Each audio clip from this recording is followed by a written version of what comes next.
हे दर्शकों, आज हम जानेंगे कि वसंत पंचमी यानी सरस्वती पूजा आखिर क्यों मनाई जाती है। लेकिन ये वीडियो सिर्फ एक त्योहार की जानकारी नहीं है। आज हम उस भूली हुई दिव्य कहानी को जानेंगे जब सृष्टि तो रच दी गई थी, लेकिन मानव को वो सबसे बड़ी शक्ति देना भूल गए थे। हजारों नहीं, करोड़ों वर्ष पहले की बात है, जब यह धरती वैसी नहीं थी जैसी आज है। न शहर थे, न आवाजें, न शब्द, न विचार।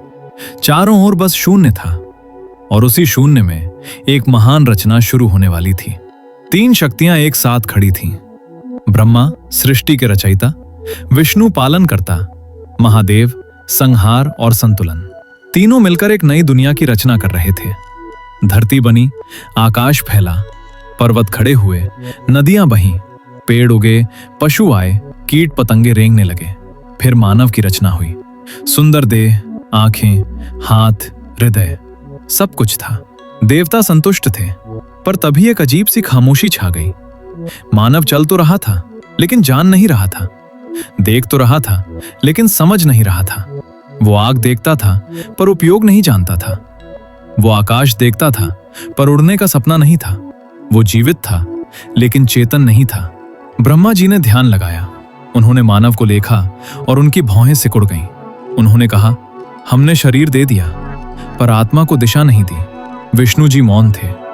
महादेव ने आंखें बंद कर ली, क्योंकि गलती छोटी नहीं थी। ब्रह्मा जी उठे। उन्होंने सृष्टि से बाहर एक दिव्य शक्ति का आह्वान किया। वीणा की मधुर ध्वनि शून्य में गूंज उठी। श्वेत प्रकाश फैला, और तभी वो प्रकट हुई, मां सरस्वती, शांत, गंभीर, ज्ञान से भरी। मां ने चारों ओर देखा। धरती सुंदर थी, पर मौन थी। मानव जीवित था, पर खाली था। मां ने कहा, जब तक ज्ञान नहीं होगा, सृष्टि अधूरी रहेगी। मां सरस्वती ने अपना हाथ उठाया। जहां उनका स्पर्श पड़ा, शब्द जन्मे, भाषा बनी, संगीत गूंजा, कला ने आकार लिया, विचार जागे। मानव ने पहली बार सोचना शुरू किया। मानव ने सीखा आग जलाना, औजार बनाना, चित्र बनाना, गीत गाना।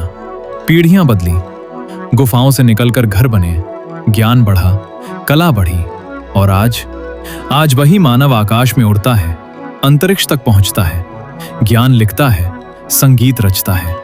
यह सब किसी हथियार से नहीं हुआ, यह हुआ ज्ञान और कला से। महादेव ने पूछा, मां आप कब पूजी जाएंगी? मां सरस्वती बोली, जब धरती पर ज्ञान का बीज बोया जाएगा बसंत के साथ। और उसी दिन से बसंत आया। प्रकृति मुस्कुराई, पीले फूल खिले, और मानव ने उस दिन को याद किया जब उसे ज्ञान मिला था। इसीलिए वसंत पंचमी मनाई जाती है। आज भी जब बच्चा पहली बार अक्षर लिखता है, जब कलाकार नई रचना करता है, जब इंसान सोचता है, तो अनजाने में मां सरस्वती को याद करता है। याद रखना, बिना ज्ञान के शक्ति अंधी है, और बिना कला के जीवन सूना। इसलिए वसंत पंचमी सिर्फ पूजा नहीं, ये उस दिन की याद है जब मानव सच में मानव बना। जय मां सरस्वती।